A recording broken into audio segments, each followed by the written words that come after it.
নবম ও দশম শ্রেণীর সাহিত্য পাঠে অত্যন্ত শক্তিশালী আর একটু অন্যরকম একটি কবিতা হল সুভাষ মুখোপাধ্যায়ের মেয়েদিনের কবিতা। অনেকেই যখন প্রথমবার এটি পড়ে এর ভেতরের অর্থটা একটু কঠিন বা ধাক্কা দেওয়ার মতো মনে হতে পারে, কিন্তু চিন্তার একদম কোনো কারণ নেই। আজ আমরা এই পুরো কবিতাটিকে এমনভাবে ভেঙে ভেঙে ছোট ছোট টুকরো করে বিশ্লেষণ করব যাতে এর পেছনের মূল ধারণাটা একেবারে জলের মতো পরিষ্কার হয়ে যায়। চলুন শুরু করা যাক। কবিতার একদম শুরুতেই একটা দারুণ চমক আছে।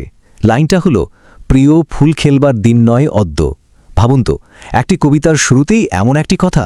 এই একটি লাইন কিন্তু মুহূর্তের মধ্যে সব ধরনের রোমান্টিক মোহ আর রূপকথার জগৎকে ভেঙে চুরমার করে দেয়। কবি স্পষ্ট করে বুঝিয়ে দিচ্ছেন এটি কোনো প্রেমের কবিতা নয়, বরং চারপাশের রূঢ় বাস্তবতার মুখোমুখি দাঁড়িয়ে এটি এক তীব্র জাগরণের ডাক। আর পরীক্ষার প্রস্তুতির জন্য পুরো বিষয়টা যাতে মাথায় গেঁথে যায়, তাই আজকের আলোচনাটিকে আমরা মোট 6টি ধাপে ভাগ করেছি। 1. কবি পরিচিতি।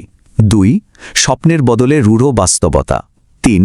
শোষিতের জীবন সংগ্রাম। 4. ধ্বংসের মুখে যৌবনের প্রতি আহ্বান। 5. পাঠ পরিচিতি ও মূলভাব। এবং সবশেষে 6. পরীক্ষার প্রস্তুতি ও প্রশ্নাবলী। প্রথমেই আসা যাক 1 নম্বর ধাপে, কবি পরিচিতি। যার কলম থেকে এমন বিপ্লবী আর শক্তিশালী শব্দ বেরিয়ে এসেছে তার সম্পর্কে একটু জেনে নেওয়া যাক। পাঠ্যবইয়ের টাইমলাইনটা যদি আমরা দেখি, 1919 সালে ভারতের নদিয়ায় তার জন্ম। তার লেখা অত্যন্ত বিখ্যাত কিছু কাব্যগ্রন্থ হল পদাতিক, অগ্নিকোণ আর চিরকূট। তিনি তার সাহিত্যকর্মের জন্য আকাদেমি, আনন্দ, সোভিয়েট ল্যান্ড, নেহেরুর মতো বড় বড় পুরস্কার পেয়েছেন। তবে সুভাষ মুখোপাধ্যায়ের লেখার সবচেয়ে বড় বৈশিষ্ট্য হল তিনি আজীবন মেহনতি মানুষের মুক্তির সংগ্রামকে ধারণ করেছেন।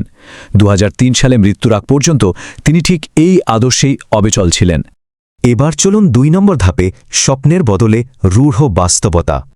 কবিতার প্রথম স্তবকেই একটা অসাধারণ বৈপরীত্য বা কন্ট্রাস্ট তৈরি করা হয়েছে।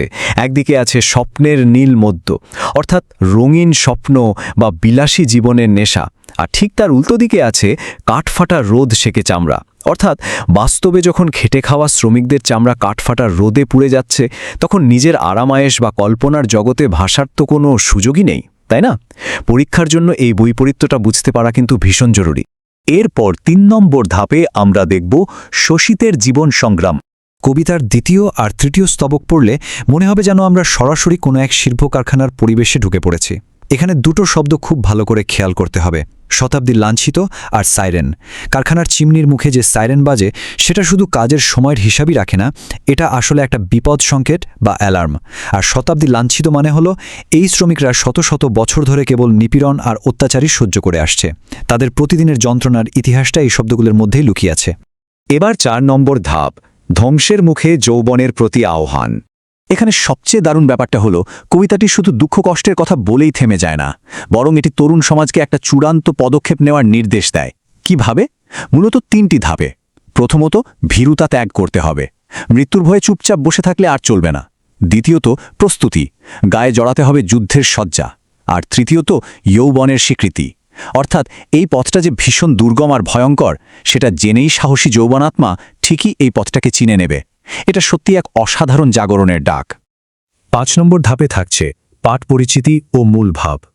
চলুন পাঠ্য বইয়ের পাঠ পরিচিতিটা একটু গুছিয়ে নেওয়া যাক। পয়েন্টগুলো লক্ষ্য করুন। এই কবিতাটি নেওয়া হয়েছে কবির বিখ্যাত পদাতিক কাব্যগ্রন্থ থেকে। কবিতার মূল সুরই হল রোমান্টিকতা আর বিলাসী জীবন পরিহার করার আহ্বান। কবি কিন্তু কোনোভাবেই লুকাননি যে সংগ্রামের পথ অনেক কঠিন আর রুক্ষ। আর সবচেয়ে গুরুত্বপূর্ণ বিষয় হল, নির্মম শোষণ থেকে বাঁচতে হলে মেহনতি মানুষের একতার কোনো বিকল্প নেই। পরীক্ষায় যে কোনো বড় ব্যাখ্যামূলক উত্তর লেখার জন্য এই পয়েন্টগুলো একেবারে তুরুপের তাস। সবশেষে 6 নম্বর ধাপ, পরীক্ষার প্রস্তুতি ও প্রশ্নাবলী। আমরা এতক্ষণ যা যা জানলাম তা পরীক্ষার খাতায় কিভাবে কাজে লাগাবো। যেমন, বহু নির্বাচনী প্রশ্নে যদি জানতে চাওয়া হয় ধ্বংসের মুখোমুখি বলতে আসলে কি বোঝানো হয়েছে, তখন কিন্তু ওই যে রূঢ় বাস্তবতার কথা বললাম সেটা মনে করতে হবে। এর মানে শুধু মরে যাওয়া নয়, বরং শোষিত মানুষের এমন এক চরম দুর্দশাগ্রস্ত অবস্থা যা তাদের প্রায় মৃত করে রেখেছে। পাঠ্য বইয়ের এই বহু নির্বাচনী প্রশ্নগুলো মূলত শব্দার্থ আর ভাবার্থের ওপর বেশি জোর দেয়। যেমন ধরুন, ভীরু শব্দের অর্থ কিংবা পরপর যুদ্ধের সজ্জা বলতে কি বোঝায়। এগুলোর সমাধান করার সময় মাথায় রাখতে হবে যে এখানে শুধু বেঁচে থাকার সংগ্রাম নয়, বরং এক বৃহত্তর মুক্তির প্রস্তুতির কথা বলা হচ্ছে। আর সৃজনশীল প্রশ্নের অংশে গেলে আমরা একটা দারুণ উদ্দীপক দেখতে পাই। সেখানে অন্য একটি কবিতার লাইন দিয়ে বলা হচ্ছে, নরম ছন্দ বাদ দিয়ে কঠিন কঠোর গদ্য আনো এবং গদ্যের করা হাতুড়িকে আজ হানো। এখান থেকে অনুধাবনমূলক প্রশ্ন আসতে পারে, প্রিয়, ফুল খেলবার দিন নয় অদ্য, ধ্বংসের মুখোমুখি আমরা, লাইনটি কিভাবে ব্যাখ্যা করা যায়? এই প্রশ্নে পুরো নম্বর পেতে হলে একদম পরিষ্কার করে লিখতে হবে যে একদিকে ধনিক শ্রেণীর আরামায়েশ আর অন্যদিকে গরিবের চরম কষ্ট।